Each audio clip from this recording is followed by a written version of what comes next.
Yo, whoa, hey guys, everybody, welcome to Coast Connection, Embrace the Power. We have Christy and Eileen on today, and we're going to just talk about some of the struggles that people face. And we're not just talking about veterans. Everybody has post-traumatic stress, and it depends on what area you come from. And some people take medication, some people don't. Sometimes people have pets that come into their lives that make their lives a lot better. And that's what we're going to talk about, because we have a great author and a great individual that's on the national team that, is handling her business, and Chrissy is on point. But one thing she does do is she takes people, puts pets and people together to make the world a little bit better. And Eileen tells the story. Oh, that's what I'm talking about. All right, so with no further ado, hey, Chrissy, go, and then Eileen, go and kind of tell us where you guys are at, and then how you guys met. And hey, everybody can hear everybody, so let's make it happen. I apologize if you can hear the little puppy, but hey, we don't care. We don't care. So I'm up here in Maine. Just before the show, I finished Poop Patrol in the fresh fallen snow. Running mission working dogs. We've got 40 dogs in our program now, wow. But 13 currently live with me. I've got one on each side right now, hanging out, waiting for their turn on camera. All right, Eileen, what you got? I live in Portsmouth, New Hampshire, and I do have a book series, Unforgettable Faces and Stories, and I met Christy back in 2014, actually, and she wrote a story in one of my books called Pet Tales, and she wrote about Moxie, her service dog, and that's how we met. And Christy plays sled hockey and plays around in the New England area. So Danny and I would try to, go and watch her play at some of the games. And we actually just saw her a couple weeks ago, I think, in New Hampshire playing. And we just always stayed in touch with social media the way it is. And then I saw an interview that Steve Hartman had done on Christy. And she talked about Lucky, the little puppy, and she can tell you more about him. And I cried and I cried and I cried when I saw it. And I got in touch with Christy and said, Christy, I just saw Steve Hartman's interview with you. Can I do a book on you, Lucky, and Moxie? And she said, sure. So that's how we started. So, hey, so Christy, I see you're a WNT amputee. So can you kind of give us a background on what your journey was and how you ended up, where you're at today, and and now that you're on the national team, your journey to the national team? Yeah, sure. I joined the Army, delayed entry in October of 2004, and I served as a military police officer. I was injured in summer of 2006.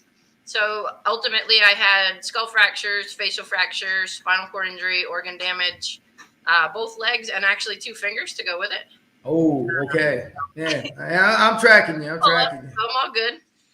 And they made me taller, so it's got some perks. But it took 5 years of rehab, a year and a half on active duty, and 3.5 more at the VA doing physical therapy, occupational therapy, speech therapy. With that brain injury, I started over again at the 3rd grade. So kind of learning how to talk to you like this and everything that goes with it. I do still stutter on occasion or stumble on words, but mostly I'll talk your ear off. Well, Christy, you play sports still. You train the dogs and you play sports. So that's amazing. Good comeback. Thanks. I love it. I've actually been on the national team for hockey now for 12 seasons, for sled hockey, and our men actually won gold in the Paralympics overnight. All right. And then I was an alternate for Tokyo for track and field. I'm 8th in the world right now in shot put. I was 5th in the world last year. Yeah, that's what I heard. And so being a high aspiring athlete, or at the level that you compete at, and you're managing all your other things going on with your nonprofit and the dogs, how do you kind of manage both those worlds? Because I know the amount of energy and time it takes to get to the elite level. Many try, very few get there, and you've gotten there. So, can you kind of get into some background on, how that journey is for you on a regular basis? Yeah, I was blessed that I was an athlete growing up, and I went to college on athletic scholarships before I joined the Army. So some of that's carried over. I started doing adaptive sports again to cope with everything that went wrong. I know, especially like with PTSD, it's better to stay busy. You don't have time to let the bad thoughts hit you. No, absolutely. You're spot on that one. You got to keep it rolling. Yeah. So basically, my life runs that way. I keep it rolling from about 6:30 in the morning till about 10 at night, and I crash hard and get up and do it over again. Oh, well, you can hang out with Mike G then, because Mike gets up about 6:30. He knows I'm at 4 o'clock kind of guy. Yeah, I can't do that. I can't. No, I need to rest. I need to rest. Right? Recharge a little bit. So Eileen, you're such a big fan. So I'm you're a super fan of Christy, and the things is, so what made you, when you sat down and you asked her to write the story, and I read the story, and thanks you for sending the book. But what was the main reason that when you saw the story that you were trying to capture when you wrote it? What were you really trying to capture so that their takeaways from the students that'll read the book or anyone that reads the book? What was the massive takeaway you wanted people to have after reading the book?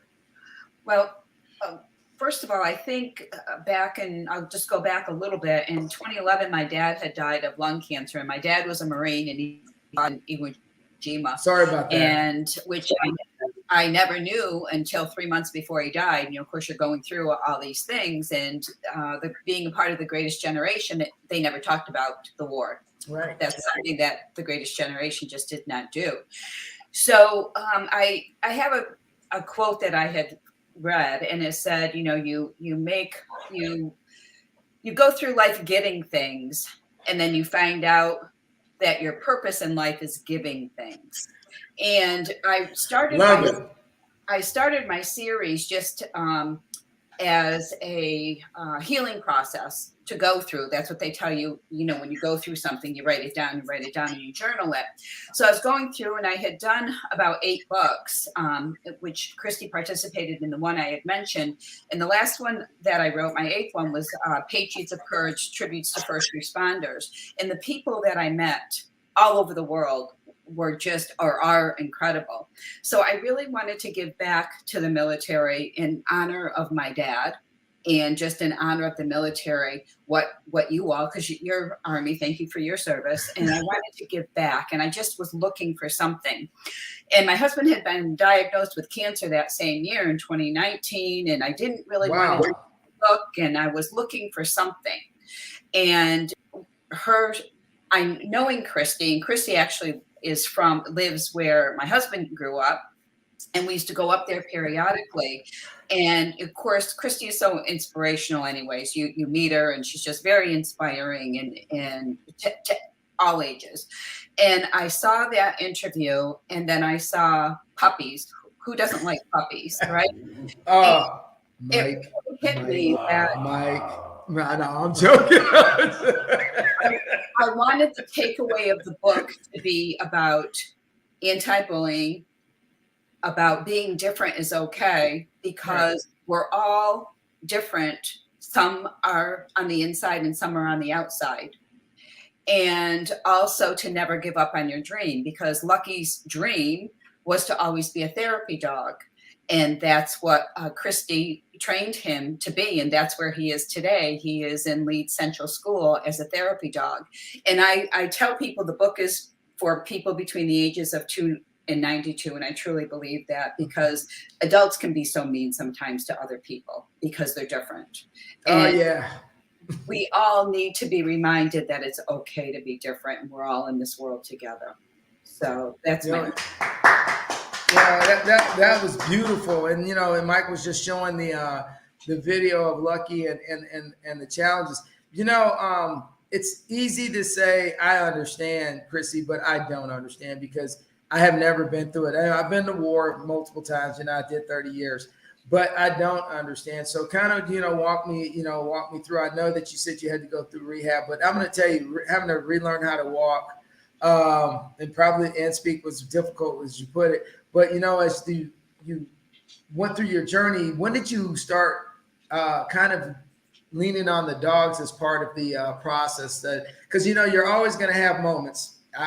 And so how do you try to mitigate your moments by staying active? But when did these guys, the dogs, come into your life to kind of make that difference for you? Honestly, they asked me to apply when I was still on active duty because the wait time is so long to get a service dog. They do take about 2 years of training. Wow. You said you wanted a dog, so Doug's obliging over here. Listen, that's why we're here, because the dogs is what we're about. Mike's allergies ain't gonna mess up because you're there. But no. So do not kick my dog off the screen. You let him have his love, and then just keep telling your story. Oh God, I also have cats, and they're knocking stuff over now. They're nuts. While I was on active duty, they told me to apply, and in 2009, I got paired with Moxie, and she's a dark red golden, or she used to be dark red like this kid, but now she's completely gray. Right. And she's yelling at the kids for causing trouble. So Moxie was phenomenal for me. She was trained in both mobility assistance. So if I drop stuff, she could pick it up. She could pull my wheelchair. She can turn on and off the lights. So at my old house, I'd go to bed and I don't have sensation in my stumps because of my spinal cord injury. So when I take my legs off at night, I have to check and make sure there's not blisters and wounds and stuff like that. Snapple. It's all right. Hold on. Yes. Before you go any further. So what you're saying is you don't have any feeling back there in your legs? Down at the bottom, I don't. I can feel to my knees. Okay. Yeah, I was lucky that it's a lumbar spinal cord injury, so I can still walk on the prosthetics. Okay, cool. I did about 8 years of limb salvage first. So that's way worse than being an amputee. Just kind of using a wheelchair. The doctor said my feet were too fragile, so I should use my wheelchair and sit on the couch and do nothing for the rest of my life. And that's not where I was going. That's not appealing to me. And there were all these amputees at Walter Reed that could walk around and, do stairs and carry stuff past me. And I was like, well, what the hell? I want a shot at that. Right. And they said, well, not everyone can walk on prosthetics. And I said, well, I'd rather at least try. This is Belle, by the way. Belle, what's up? So, so when you learn to walk on the prosthetics, how long did it take you? Because you know what? I was at Walter Reed because I was at Fort Belvoir, and at the beginning of the war when people were getting injured, I saw the evolution of prosthetics from when we first started to where we are now, and it's unbelievable. Yeah, it's insane. So I did limb salvage for 8 years, and then amputated, and I was walking 13 weeks later. Wow. So it's kind of nuts. I was back in the gym 2 days after it, hold my legs up and still bench press. That's me and Doug from class just the other day. Love that. Those prosthetics that you see in the picture they're actually meant for hiking and trail running. So there's a little ball on it called a torsion unit, and it's like a racquetball that shock absorbs and has 30 degrees of range of motion. So it's kind of neat the way they engineered those to shock absorb and to wiggle. So if I step on a root or a rock or even something as dumb as an acorn, it doesn't pitch me over sideways like with the old prosthetics. Wow. Yeah, the original stuff is really rigid. It's like walking in a walking cast. So let me ask you, what is the average cost of these prosthetics now? Because I know they got to be off chain, but I'm not saying because cost shouldn't matter, but people should have an idea of that. That's the amount of money it takes to care. So the next time someone's asking about why should I donate to this or donate to that, they need to understand, hey, this stuff's not cheap, and it's about taking care of the blood and treasure of the people that fight for this country. You know what I'm saying? Yeah. So the ones that I'm wearing right now are $18K a piece. Whoa. So if you put that per leg, you're looking at a really nice car. Yeah. Well, I don't know anymore because cars. I was looking at they're $100,000 now. I was gonna say maybe my used pickup that I just got. Yeah, there you go. The used pickup. Hey, so Eileen, go ahead. I'm sorry. I run too. I like to run 5Ks, and those are $40,000 a piece. So they're different. Yeah, so I have different ones. I even have special ones, like we're having a gala at the end of April. And in order to wear shoes that have like a pitch, like a heel, I have to have this special foot. It's funny because it's called the runway. but it's meant for high heel shoes, and it has an adjustable ankle so that you can like click the notch for the pitch of the shoe. Oh, I'll let Tyra Banks know so they get you on run with it. Right. Oh, that's a good one. Hey, so Eileen, I got a question for you. All right, so you guys have became really good friends. So I saw that you guys are looking at probably working on another project. So what is the second book going to be about that I saw that you said you're kind of working on? So kind of walk us through where you guys are at on that. I know you guys were looking for, you guys are getting it funded and doing all that, the rough stuff that it takes to make something great happen. So where are you guys at? We are Lucky 2 is at the publisher right now, and that should be out May or June. And yes, we ask for sponsorships to help absorb the cost of the book, because it is quite expensive to do that, the illustrator and the whole book process. And then proceeds from the book go to Christy's nonprofit Mission Working Dogs. And that book right there, COVID kind of put us back a year, pushed everybody back a year from what they wanted to do. But so Lucky 2 picks up where Lucky's leg gets amputated and then goes through. And then, without telling you too much of the story, it works up where Christy has her plans to build her training facility, Mission Working Dogs. And she has, Doug comes into play because Moxie retired. So Doug is Christy's personal service dog now. So okay. Doug comes into play with Lucky. So that kind of sets up for Lucky 3. And that's it has not been in print yet, but yeah, so we have some big plans for Lucky and where he's going, but it's all good because of the lessons in life that it teaches, and that's the biggest thing. Oh, yeah. It might be a movie, Lucky. I'm sorry. 20th Century Fox presents Lucky. Well, true story. Poor Christy. I my head spins all the time with all these ideas and things that I'm doing and connecting on Twitter and LinkedIn with you, Vince. But Christy doesn't know this yet, but I'm working with a company in Nashville on making a theme song for Lucky. So okay. I have a Zoom interview with them next exclusive. week. And Lucky will be an animated film.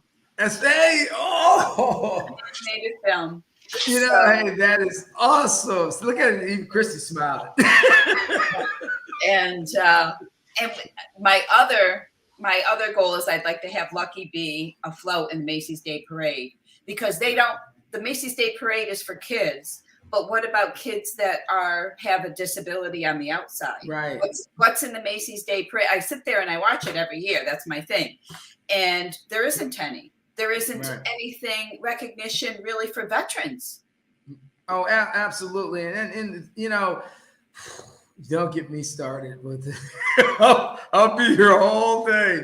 So that's where where I would like to go, with Christy with that. And really get a message out.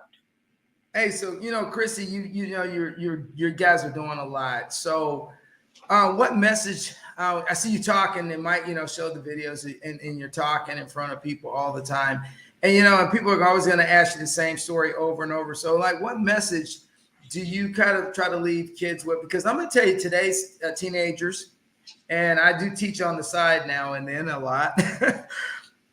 They're struggling, and they're struggling with post-traumatic stress from different situations these days, and a lot of them are pet owners. And I think the reason I've gotten through life and a lot of hard times is because I've had pets my whole life.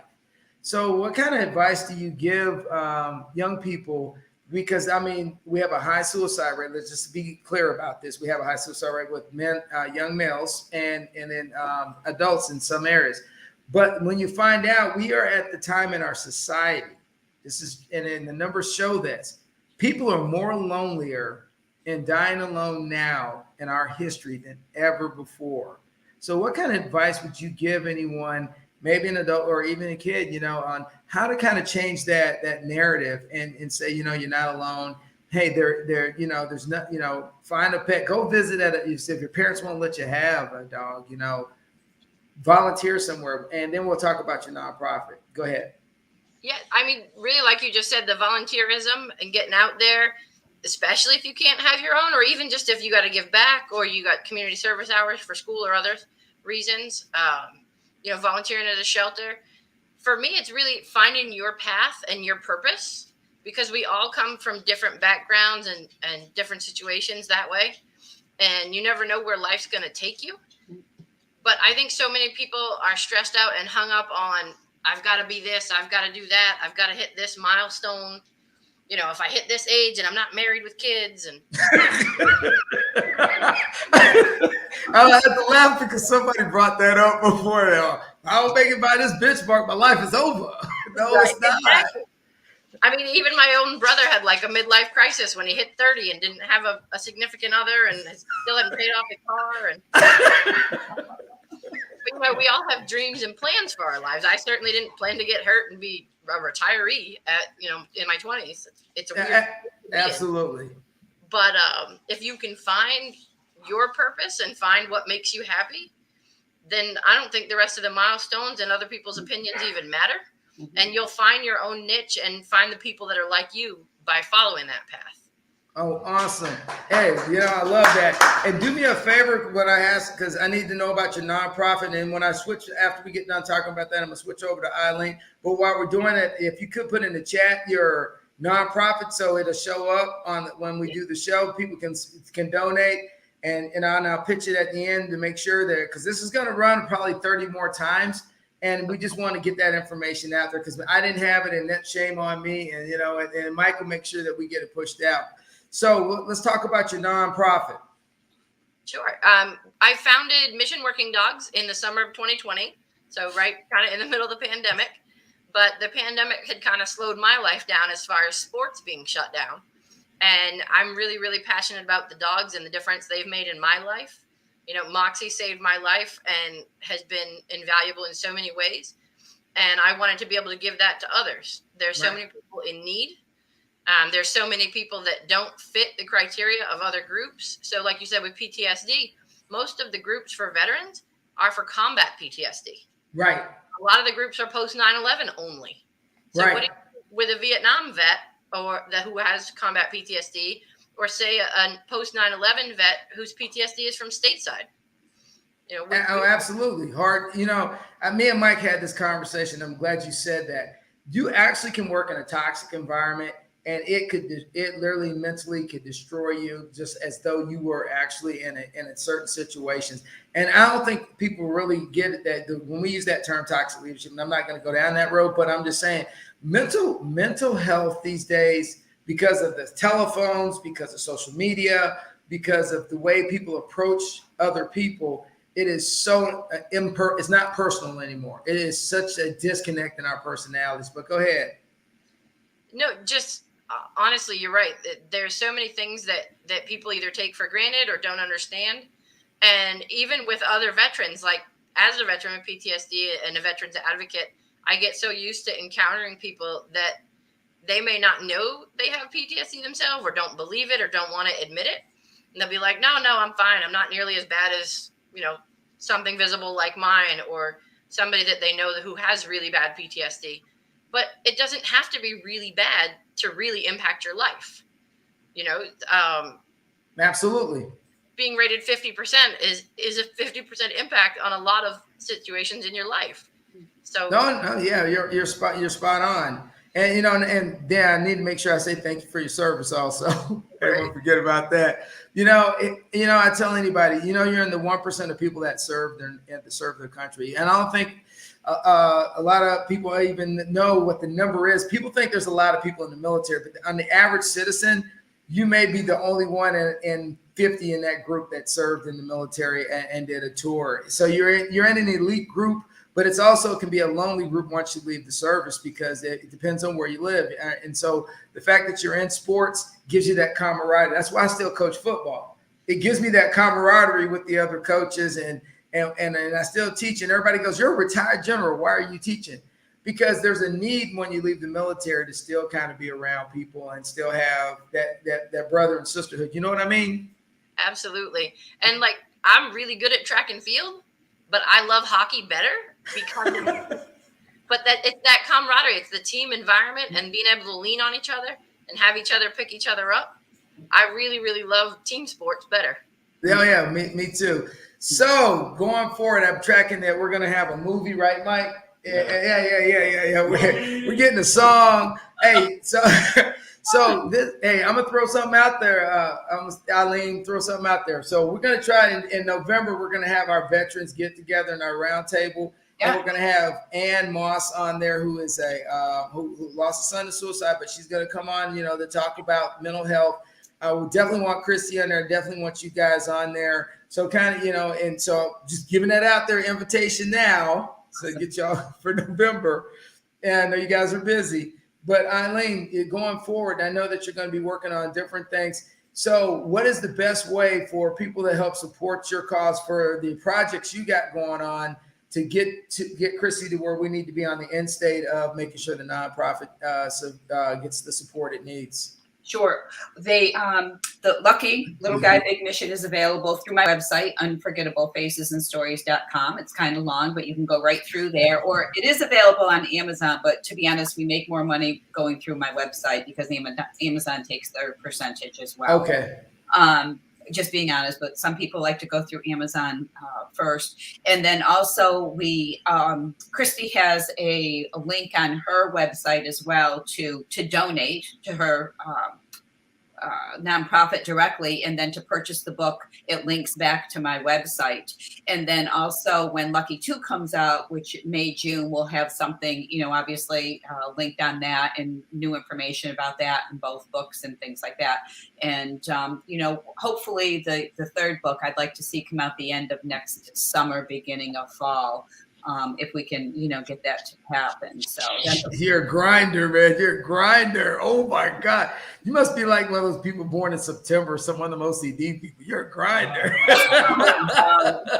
I just like to keep busy. It's, it is healthy. It is healthy to do, and I love it. And, I lost my mom and my brother both in the same year. Back in the 80s, and that it does. And I ended up getting 4 puppies during that time right afterwards. And that's what they were, my family. And there is that togetherness about dogs, and it does make you feel better. And in doing that, I think that because when you have a purpose for others, it helps you personally.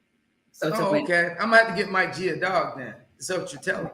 A puppy. Purpose. A little puppy. All right, so hey, before we wrap it up, Christy, I want to thank you and Eileen both for coming on. Christy, if you the advice you gave out there was great. I want you to keep driving on, and we're here. So when we're going to run and loop your show, we're going to make sure we have all the information for all you guys' donations and nonprofits. So every time the show runs, it'll be down in the bottom so people can look at it. And so I appreciate you both coming on. Mike, what do you have before we roll out, brother? Guys, it's good to meet you. Keep it going. I want to see Lucky 1, 2, 3 in theaters next summer or something. I don't know, not this, maybe next. It's going to take time. Yeah, the film. All right, and Christy, keep on doing your thing, man. You're a survivor. You're grinding. You're doing your thing. Congratulations. And so as me and Mike always say, ladies, thank you so much for coming on the show. And as we always say, keep it rolling.